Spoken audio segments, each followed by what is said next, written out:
All right, let's take a look at your extended forecast. Happy Sunday. Take a look at this live shot of Cayucos. All thanks to 805 webcams, it was not as hot as it was the last 2 days. As you take a look at the daytime highs for today, we did get close to 90 degrees out in Paso Robles, but it was a little cooler thanks to onshore flow moving into some areas further inland, so it wasn't as hot as it was yesterday, but temperatures are still holding up in the 80s, out in the interior 60s for some areas closer to the coast, 70s out in Isla Vista, 81 right now in Santa Barbara. Dew points are showing that the air is quite dry out in some interior communities, but again, thanks to onshore flow, it has cooled some communities down. All right, so here's what's going on regionally. So we saw that ridge of high pressure influence that warming trend we saw over the course of this weekend, but it is weakening and starting to shift further east. That's going to allow for this cold upper low starting to drop in from the Pacific Northwest into Northern California. So that is going to influence the cooling trend that we are going to see for the start of the upcoming work week. All right, so we did see the marine layer out by the coast earlier today. That's going to be the case for tonight.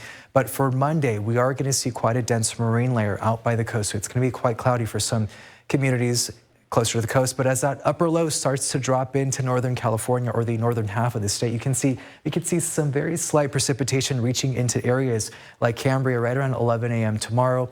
We'll see some patchy clouds during the afternoon into the evening, but we're expecting to see a pretty dense marine layer Monday night. We could even see some marine drizzle in some communities because of that marine layer. And by Tuesday morning, we're expecting quite a cloudy start out in the interior in some coastal communities. All right, so onshore flow was the story for today, as we are going to see some sundowner winds down along the south coast for tonight. It's still quite gusty right now in communities further inland, but we are expecting to see strong sundowner winds, anywhere between 35 to 55 miles per hour. So you can see within the next couple of hours, wind gusts are going to be quite strong down in Isla Vista and in Santa Barbara.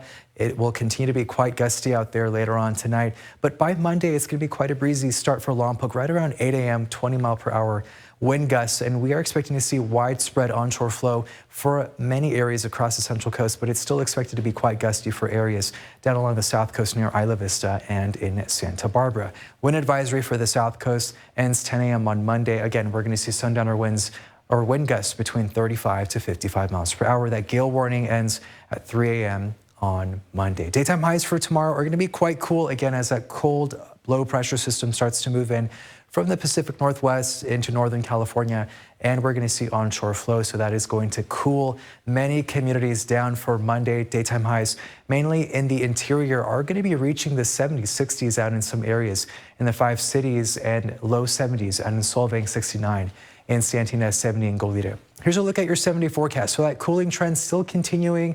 You can see temperatures will be climbing back up into the 80s out in Paso Robles by Thursday and Friday, dropping down into the upper 70s by this upcoming weekend. But areas closer to the coast are still expected to see daytime highs in the 60s, like San Luis Obispo and Santa Maria. Santa Barbara is seeing daytime highs on Monday in the 70s and then dropping down into the 60s. Regionally, if you're heading up north, it's going to be quite cool out in San Francisco at 61 degrees.